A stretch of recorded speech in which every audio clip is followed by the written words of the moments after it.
Bonjour à tous mes frères et sœurs. Voilà encore un petit partage que j'avais eu l'envie de vous dire, quelques paroles sur le Seigneur. Alors mes frères et sœurs, tout d'abord, il faut qu'on remercie chaque instant que l'on passe dans nos vies, chaque moment présent. Il faut qu'on prenne conscience que Yahweh, notre Seigneur au-dessus des cieux, et son Fils unique, Yahushua HaMashiach, Jésus-Christ. Il faut qu'on prenne conscience qu'ils sont souverains. Qu'ils sont souverains sur toute la terre. Ils ont créé cette terre. Ils nous ont créé nous. Ils ont créé l'herbe, ils ont créé les arbres, ils ont créé les bêtes sauvages. Ils ont tout créé. Ils connaissent tout, absolument tout. Nous, en tant que fils de Dieu, un réel fils de Dieu, doit comprendre ces choses-là. Que Papa au-dessus des cieux et son Fils unique, Yahushua HaMashiach, Dieu fait chair. Ils connaissent tout, ils ont tout créé, ils savent tout le futur et tout ce qui se passe sur cette terre est sous contrôle de Papa Yahweh et de notre Seigneur et Sauveur Yahushua HaMashiach. On doit comprendre ça, nous, en tant que fils de Dieu, en tant que disciple de Yahushua HaMashiach. HaMashiach ou HaMashiach. Moi je dis HaMashiach, c'est HaMashiach, le Messie.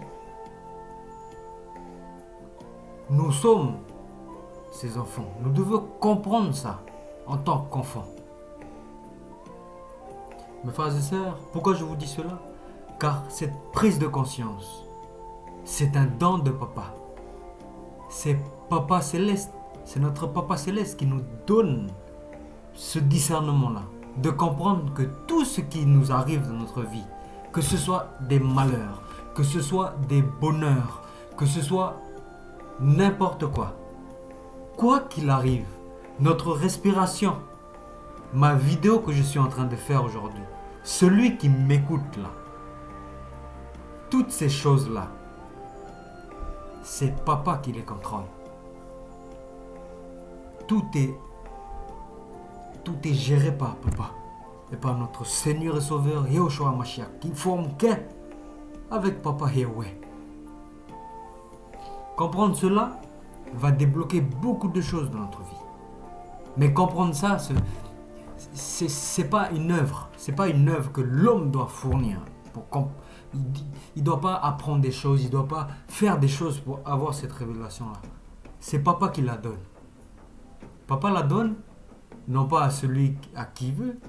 En réalité, il le donne à qui il veut, mais aussi il donne à celui qui est disposé. Il faut être disposé à recevoir. C'est comme un papa qui va éduquer ses enfants. C'est comme un papa qui va éduquer ses enfants. Alors un enfant par exemple, son papa il va pas lui donner la récompense. Il va pas donner la récompense avant que cet enfant-là mérite. Attention, je suis pas en train de dire que nous, les chrétiens, on doit agir pour avoir une récompense. En fait, on peut dire que c'est difficile à comprendre, mais c'est pas difficile à comprendre. Ce ne sont pas les œuvres. Ce ne sont pas les œuvres qui nous justifient. C'est notre foi, c'est notre humilité. On s'abaisse en esprit et on se dit, nous ne sommes pas seuls, nous ne sortons pas des poissons, nous ne sortons pas des singes, mais nous sortons bien de la terre. Et nous sortons bien d'un créateur. Cette humilité-là, cette prise de conscience, va faire que Papa va venir en nous, par son esprit. Yahushua HaMashiach va habiter en nous par son esprit. Et il va nous faire porter des fruits. C'est cet esprit qui nous fait porter des fruits. C'est pas nous-mêmes. C'est pas l'homme qui porte ses fruits. C'est l'esprit qui est en lui qui porte les fruits de l'homme. Si tu as un esprit satanique ou un esprit de race de vipère, tu porteras des fruits de race de vipère. comme tu seras menteur, tu seras meurtrier, tu aimeras le mal. Si tu as l'esprit de papa, l'esprit de Yehoshua HaMashiach dans ton cœur, dans ton corps, qui est relié à ton âme, alors tu porteras des fruits de papa Yahweh. La compassion, l'amour, le respect, l'humilité, la douceur, la tendresse, la compréhension, la justice, la sainteté. Beaucoup de fruits. Énormément de fruits que l'esprit de Yahweh porte en nous. Mais il faut être disposé. Il faut être disposé à le faire. Donc, pourquoi je vous dis tout ça? Parce qu'il faut bien comprendre, mes frères et sœurs. Il faut bien comprendre que...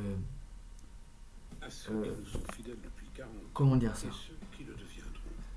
Que papa, comme je vous l'ai dit dans la vidéo précédente, il a mis en place des lois. Des lois physiques,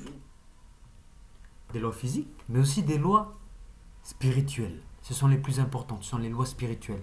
Et les lois spirituelles engendrent des causes et des conséquences. Quand tu fais une chose spirituellement, il y a une conséquence spirituellement qui a des répercussions physiquement. Il faut bien le comprendre, ça, ce mécanisme du spirituel qui agit sur la matière. Il faut bien le comprendre. Donc ces lois, papa nous les a éduquées à travers la Torah. Il nous a dit, voici les choses à respecter, les choses spirituelles à respecter, pour vivre bien, pour être heureux sur cette terre. Libre à nous après de ne pas les respecter ou de ne pas y croire. Mais après, il ne faut pas venir s'étonner. Nous, en tant que fils de Dieu, si on rejette l'enseignement de papa, il ne faut pas s'étonner des conséquences. Parce qu'on le sait ça, nous, enfants de Dieu. Nous qui suivons Yehoshua HaMashiach, qu'il y a des règles spirituelles à respecter pour vivre bien sur terre. Notre papa, notre Dieu, à tout le monde, je ne parle pas forcément aux fils de Dieu, aux disciples de Jésus-Christ, je parle à tout le monde sur cette terre. On est régi par les mêmes lois. Il n'y a pas de favoritisme, il n'y a pas de catégoricisme, il n'y a pas. On est tous régis par ces mêmes lois-là. Il y en a qui ne croient pas en Dieu, qui peuvent respecter ces lois-là. Il y en a qui croient en Dieu, qui peuvent ne pas respecter ces lois-là. Il y a de tout. Il faut de tout pour faire un monde. Et malheureusement, il y a de tout jusqu'à l'extrême. Mais mes frères et sœurs, respectons ces lois-là. Respectons ces lois spirituelles pour vivre bien. Pour vivre bien, parce que papa n'a pas des plans de malheur pour nous, mais il a des plans de paix. Donc mes frères et sœurs, cela rejoint un peu mon idée que papa, et moi ça me rassure d'avoir un père, d'avoir un Dieu, d'avoir un créateur qui est maître de toutes choses, qui est maître des guerres. Il faut mettre les mots sur les mots. Qui est maître des guerres. C'est pas qui est maître des guerres, mais qui a la main sur la guerre. Qui a la main sur l'histoire de l'humanité. Sur la Première Guerre mondiale, Deuxième Guerre mondiale. Tout ça, papa, il le savait. Et papa, sûrement, l'a voulu. Il faut qu'on arrête de jouer la carte de la sensibilité. Un fils de Dieu doit être ces trois choses: saint, juste et amour, comme papa. On doit lui ressembler.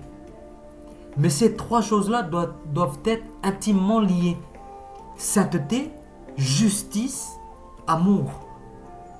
On ne peut pas être seulement amour. On ne peut pas seulement jouer sur des sentiments. Et de là à oublier la justice et la sainteté.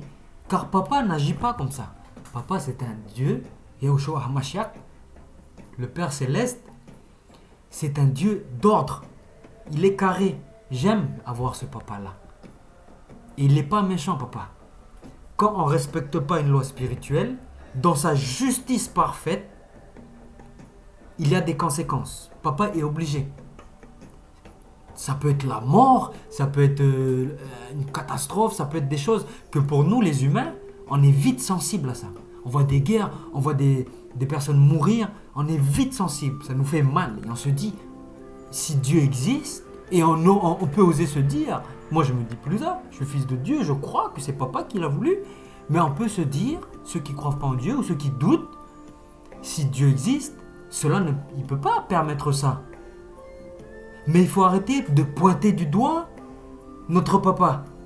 Il faut se pointer du doigt nous. Il faut pointer du doigt nous. Et se poser des questions, se remettre en question. Pourquoi toutes ces choses nous arrivent là? Comme à l'image de Job dans la Bible. Comme à l'image de Job. Job, il s'est remis en question. Il s'est posé des questions. Mais il n'a pas accusé Dieu. Même si quelquefois il a chuté. Il s'est demandé, mais Dieu, c'est pas possible. Mais il s'est remis en question. Remettons-nous en question. Et essayons de comprendre. Quand on n'a pas les tenants, quand on n'a pas les aboutissants, quand on a quelque chose qui arrive devant nous sans avoir les tenants, les aboutissants, il faut qu'on arrête de réagir avec nos sentiments. De dire, oh, c'est pas possible. Alors qu'on ne connaît pas les tenants, on ne connaît pas les aboutissants. C'est-à-dire qu'on ne sait pas pourquoi il y a eu ce malheur-là. Par exemple, une guerre dans un pays. Une guerre, une catastrophe naturelle, un tsunami, un tremblement de terre, une guerre, un génocide. Quand on n'a pas les tenants, c'est-à-dire quand on ne sait pas, quand on parle d'un peuple, si on parle d'un peuple, si on ne sait pas ce que ce peuple-là a fait, parce qu'on n'est pas dans le cœur des gens, on n'est pas derrière le président de ce peuple, on n'est pas là à vivre constamment avec eux, ou à voir des choses qui se font en cachette. On n'est pas là, on ne sait pas. Il n'y a que Dieu, il n'y a que papa qui le sait ça. Donc on n'a pas les tenants et qu'on n'a pas les aboutissants. C'est-à-dire que quand on voit la catastrophe, on se dit c'est tragique, il y a la mort. Mais derrière ça, on n'a pas les aboutissants. On ne sait pas pourquoi papa il les a fait subir ça. Et on n'a pas à savoir, c'est pas de notre domaine à nous. On n'est qu'enfant de Dieu. On doit juste resplendir l'amour, la justice et la sainteté. C'est tout. Arrêtons de se prendre pour des dieux et de se mettre au-dessus de Dieu et à faire des reproches à Dieu. Parce que Dieu agit de façon amoureuse, de façon dans l'amour, dans la justice et dans la sainteté. Les trois liés sont intimement liés. Donc quand un malheur arrive à une personne, à un groupe de personnes, à un peuple tout entier, c'est parce qu'il y a des raisons derrière, qu'il y ait des enfants qui meurent. Comme dans la Bible l'explique, il y a eu des guerres où il y a eu des enfants qui meurent, des femmes enceintes qui meurent, des pères qui meurent. C'est très tragique quand on prend du côté sentimental. Mais quand tu prends du côté de la justice, de la sainteté, tu te dis,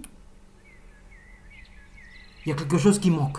Il nous manque un truc, on ne peut pas savoir. Il n'y a que Dieu qui sait. Donc tout jugement sur la terre, toutes les choses qui se font sur cette terre, on doit, tout ce qui nous arrive, on doit, tout ce qui arrive aux gens, on doit souffler, on doit se dire, papa, tu es maître de toutes choses. Tu es justice et sainteté. Mais tu es aussi amour, papa. Et dans ton amour, tu nous corriges. Même si des fois la sanction est beaucoup trop dure pour nous. Comme la mort d'une personne. La mort, pour nous, c'est la limite. Pour nous, c'est la limite, c'est la mort.